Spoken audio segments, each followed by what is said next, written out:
Hello বন্ধুরা, শাশুড়ি বৌমা রান্নাঘরে তোমাদের সবাইকে স্বাগত জানাই। আশা করি তোমরা সবাই ভালো আছো। তো আমরাও খুব খুব ভালো আছি। আজকে কোনো রকম রান্নার ভিডিও নিয়ে আসিনি।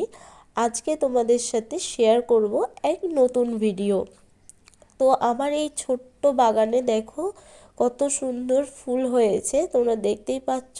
এখানে অনেক রকমের গাছ আছে, গাঁদা গাছ, জবা গাছ, তারপরে দেখো বেগুন গাছ, লঙ্কা গাছ, কলকে গাছ। তো দেখো এই কলকে গাছ থেকে কিন্তু এই হলুদ কলকে ফুলগুলো তুলে নিয়েছি। তারপরে দেখো বড় টগর, তারপরে হচ্ছে বেল ফুল, গাঁদা ফুল আর জবা ফুল। তো বাগান থেকে কিন্তু আমার ফুল তোলা হয়ে গেছে বন্ধুরা। এবার তোমাদের সাথে শেয়ার করব। তো দেখো আমাদের পাশের বাড়ির কাকিমা দেশে গেছে বলে সেই জন্য কিন্তু আমাদের কাছে গোপু সোনাকে রেখে গেছে। তো এবার গোপু সোনাকে ঘুম থেকে তুলে নিলাম, দিয়ে এবার গোপু সোনাকে স্নান করিয়ে, মুখ হাত পা ধুয়ে স্নান করিয়ে দিতে হবে। তো দেখো গোপু সোনাকে অল্প অল্প জল দিয়ে পরিষ্কার করে কিন্তু স্নান করিয়ে নেবো। তো দেখো এইভাবে একটু চোখ মুখ হাতগুলো একটু ধুয়ে দিচ্ছি।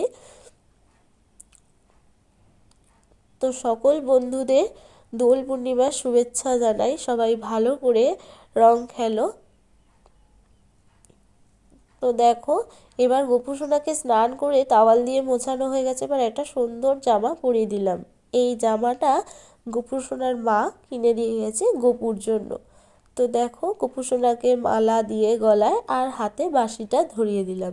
এরপর একটা পাত্রে কিন্তু নানান রঙের আবির ঢেলে নিচ্ছি। দেখো প্রথমে লাল, ব্লু, তারপর কমলা, তুতে, পিঙ্ক আর গোলাপি আর সবুজ। দেখো এই কটা কালার দিয়ে আমি কিন্তু থালাটাকে খুব সুন্দর করে সাজিয়ে নিয়েছি। এবার গোপু সোনাকে একটু আবিরে লাগিয়ে দিচ্ছি। দেখো আজকে যেহেতু দোল, তো সেই জন্যই। তাহলে গোপু সোনাও কি রং খেলবে না বলো? দেখো কত সুন্দরভাবে গোপু সোনাকে সাজিয়ে আবিরের ফোঁটা দিয়ে পায়ে দিয়ে প্রণাম করে নিলাম। তো দেখো এবার গোপু সোনার মা গোপু সোনার জন্য রঙের বালতি, ফিচকিরি একটা সেট দোকান থেকে মানে কিনে এনেছে গোপুর জন্য। তো দেখো এবার রং গুলে বালতিতে দিয়ে দিলাম। এবার ফিচকিরিটাও কিন্তু দিয়ে দেবো। তো গোপু সোনা এবার সারাদিন রং খেলবে।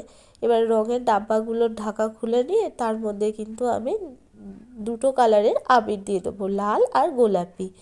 আর ওর পাশেই যে ফাঁকা জায়গাটা সেটাই দিয়ে দেবো ফুড কড়াই আর মঠ দিয়ে সাজিয়ে গোপু সোনাকে দেব।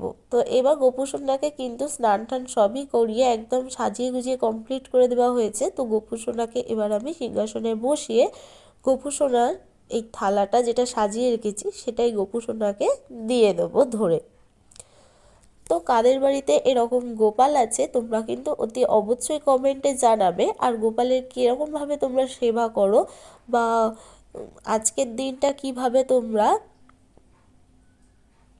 কাটিয়েছো সেটাই কিন্তু কমেন্টে আমাকে অতি অবশ্যই জানাবে। তো সকল ঠাকুরকেই কিন্তু দেখো আমার এখানে আবির দেওয়া হয়ে গেছে। পায়ে আবির দিয়ে দিয়েছি, গালে আবির দিয়েছি, দিয়ে দেখো সকল ঠাকুরকে কিন্তু আমার এখানে খেতে দেওয়াও হয়ে গেছে। তো এইভাবেই কিন্তু আজকের পুজোটা আমার কমপ্লিট হয়ে গেছে।